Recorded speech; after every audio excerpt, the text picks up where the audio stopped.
everyone. In previous videos, we have learnt about parallel lines and also we have solved some examples. Then today in this video, we are going to learn about some quadrilaterals in which we will use parallel lines. Let's see parallel lines and quadrilaterals. Parallel lines and quadrilaterals. तो हमारे पास पहला quadrilateral है। सबसे पहले आपको बता दूं quadrilateral होती क्या है। क्वाड्रिलेटरल एक ऐसा क्लोज्ड फिगर होता है जिसके चार साइड होते हैं और चार एंगल होते हैं और ये क्लोज्ड फिगर होती है। किसी भी प्रकार का चार साइड और चारों ओर से क्लोज्ड फिगर को हम क्वाड्रिलेटरल कहेंगे। लेकिन हम यहाँ पैरेलल लाइंस में इसे डिस्कस कर रहे हैं, इसलिए हम पैरेलल लाइन से रिलेटेड क्वाड्रिलेटरल को ही कंसिडर करेंगे। तो एट फर्स्ट हमारा है rectangle. Then you can easily see हमारे पास ये चार साइड्स हैं, 2 3 4। चार साइड और चार एंगल हैं, एक एंगल, दो एंगल, तीन एंगल और चार एंगल। तो रेक्टेंगल का प्रॉपर्टी क्या है? रेक्टेंगल इसके सारे एंगल 90 डिग्री होती है। फर्स्ट प्रॉपर्टी, एक रेक्टेंगल के चारों एंगल बराबर होती है, चारों 90 डिग्री की होती है और अपोजिट साइड्स इक्वल। और ये साइड इस साइड के बराबर होता है और ये साइड के बराबर होता है। Then rectangle is a four sided shape where every angle is a right angle. Also opposite sides are parallel and equal length. तो यहाँ पे हमारा अपोजिट साइड्स, ये साइड्स और ये साइड दोनों आपस में पैरेलल है। ये साइड इस साइड के पैरेलल है।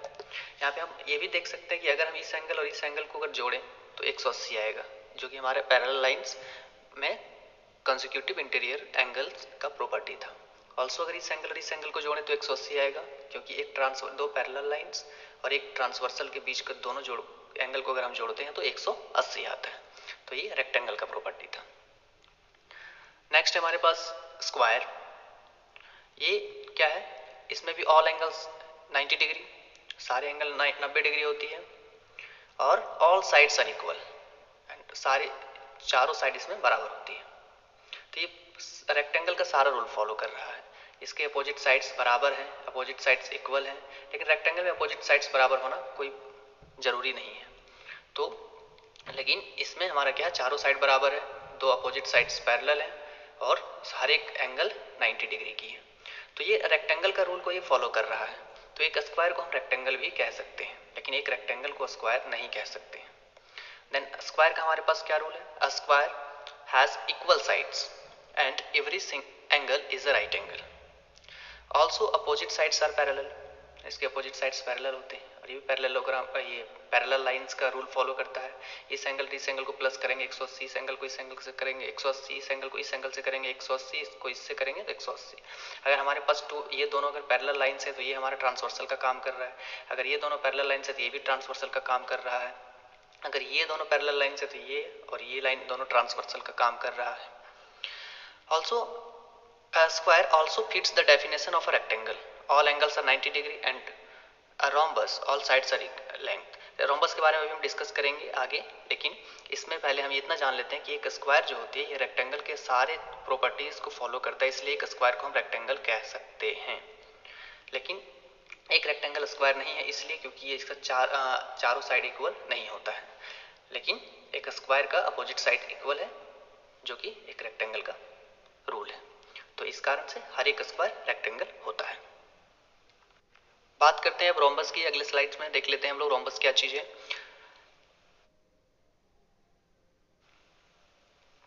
सो रोम्बस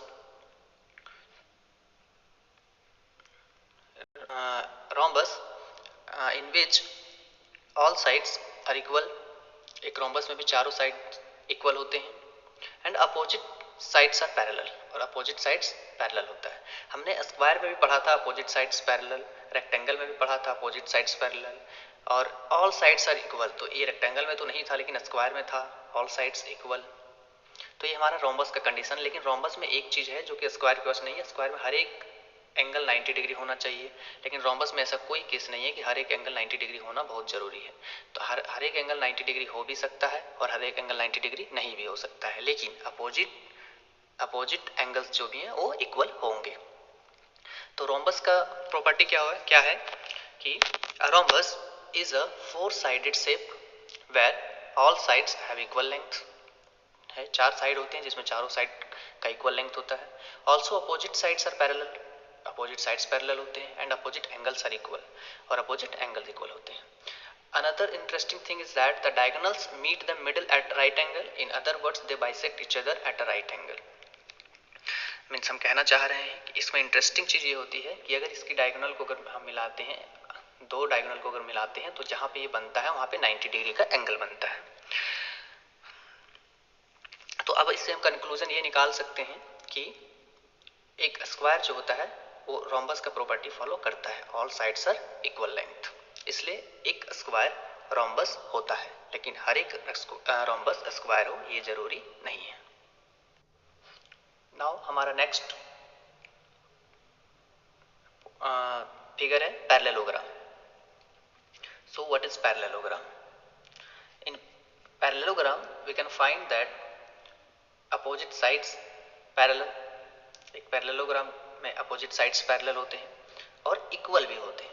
मतलब ऐसा क्वाड्रिलेटरल जिसके अपोजिट साइड्स इक्वल हों और पैरेलल हों एक दूसरे के, तो उसे हम पैरेललोग्राम कहेंगे। Means a parallelogram has opposite sides parallel and equal in length. Also opposite angles are equal. तो इस तरह से हम देख सकते हैं कि एक पैरेललोग्राम जो है उसका रूल एक हमारा रेक्टेंगल और एक स्क्वायर दोनों फॉलो करता है और रोम्बस भी फॉलो करता है। अगर रेक्टेंगल की अगर बात करें तो अपोजिट साइड्स इक्वल हैं और एक दूसरे के पैरेलल भी हैं, मीन्स ये हमारा पैरेललोग्राम है। स्क्वायर भी अपोजिट साइड्स इक्वल हैं और पैरेलल है, ये भी हमारा पैरेललोग्राम है। रोम्बस में भी अपोजिट साइड्स इक्वल हैं और एक दूसरे के पैरेलल है, ये भी पैरेललोग्राम है। तो हर एक ऐसा क्वाड्रिलेटरल जिसके अपोजिट साइड्स इक्वल हों और अपोजिट एंगल्स इक्वल हों उसे हम पैरेललोग्राम कहेंगे। नेक्स्ट है हमारा ट्रेपेजॉइड और ट्रेपेजियम। ट्रेपेजॉइड हम इसे यूएस में कहा जाता है, United state of America, and trapezium इसे यूके यूनाइटेड किंगडम में कहा जाता है। इसे हम लोग भी ट्रेपेजियम ही इंडिया में यूज करते हैं। तो ट्रेपेजियम का है टू साइड्स पैरेलल, कोई भी ऐसा क्वाड्रिलेटरल जिसके दो साइड्स पैरेलल हो। तीसरा चौथा पैरेलल हो भी सकता है, नहीं भी हो सकता है, इसका इससे कोई मतलब नहीं है, लेकिन दो साइड्स पैरेलल होना चाहिए। पैरेलल होगा इसका मतलब दोनों का डिस्टेंस हर एक पॉइंट पर बराबर होगा, हर एक ये दोनों के बीच का पॉइंट बराबर डिस्टेंस बराबर होगा। Then two sides parallel compulsory है ट्रेपेजियम के लिए। देख लेते हैं हम लोग trapezium. A trapezoid called a trapezium in the UK has a pair of opposite sides parallel. इसके अपोजिट साइड्स पैरेलल होते हैं, तो ये हमारा ट्रेपेजियम कहलाता है। Next kite. What is a kite? Kite होती है इसके adjacent pairs of sides equal. इसमें क्या होता है, दो एडजेसेंट पेयर साइड होते हैं, सामने एडजेसेंट साइड जिसे कहते हैं। एडजेसेंट साइड वैसे साइड को कहते हैं जो एक ही कॉर्नर से एक ही पॉइंट से दो साइड निकला हो। तो ये कॉमन पॉइंट से कॉमन मीन्स कॉमन वर्टेक्स से अगर दो लाइन निकला हो इसे हम एडजेसेंट साइड कहते हैं। तो ये एडजेसेंट साइड इधर दोनों बराबर है, ये दोनों बराबर है, रेड रेड से और ब्लू ब्लू से। तो इस प्रकार से जो एडजेसेंट साइड इक्वल होता है उसे हम काइट कहते हैं। तो काइट में क्या होता है, इसमें भी अगर हम अपोजिट एंगल्स को अगर मिलाते हैं बाइसेक्ट करके, तो यहाँ पे जो एंगल बनती है वो 90 डिग्री की बनती है। तो काइट का क्राइटेरिया है, it has two pairs of side and each pair is made up of two equal length sides. मतलब इसमें दो पेयर्स साइड्स के दो पेयर होने चाहिए और दोनों पेयर जो एडजेसेंट साइड्स होंगे वो एक दूसरे के इक्वल होंगे, बराबर होंगे। तो ये हमारा काइट था। तो ये सारे फिगर जो जिसे हम पैरेलल लाइंस का यूज करके बनाते हैं। तो हम एक बार और इस पर नजर मार लेते हैं कि आज हमने क्या क्या पढ़ा और इसकी कुछ एक दूसरे से रिलेशनशिप देख लेते हैं। देन अब देख सकते हैं कि क्वाड्रिलेटरल में हमारा काइट आता है और ट्रेपेजॉइड या ट्रेपेजियम में आता है। और ट्रेपेजियम ये पैरेललोग्राम, ट्रेपेजियम हमारा एक पैरेललोग्राम को ट्रेपेजियम कह सकते हैं। इसमें भी अपोजिट साइड्स पैरेलल हैं और इसे दो साइड्स पैरेलल होना बहुत ज़रूरी है, बाकी दो साइड से इसको कोई मतलब नहीं है। तो ट्रेपेजियम के अंदर पैरेललोग्राम आता है और ट्रेपेजियम के अंदर फिर हमारा ये ट्रेपेजॉइड, ये भी एक प्रकार का ट्रेपेजियम, इक्विलैटरल ट्रेपेजियम इसको कहते हैं, जिसका ये दो साइड अपोजिट साइड बराबर होते हैं लेकिन पैरेलल नहीं होते हैं और दो साइड पैरेलल है। ये हमारा रेक्टेंगल है, ये भी हमारा ट्रेपेजियम हो सकता है, इसमें भी दो साइड पैरेलल है। ये स्क्वायर, ये भी पैरेलल है दो साइड, ये भी ट्रेपेजियम हो सकता है। और ये काइट के अंदर ये हमारा रोम्बस भी आता है, रोम्बस भी काइट हो सकता है क्योंकि इसके एडजेसेंट साइड, इसके चारों साइड्स बराबर होते हैं। चारों साइड्स अगर बराबर हैं तो इसके एडजेसेंट साइड ऑटोमेटिकली बराबर होंगे, तो काइट के अंदर रोम्बस भी आता है। तो ये चार्ट बहुत ही इंपॉर्टेंट है। Thanks for watching.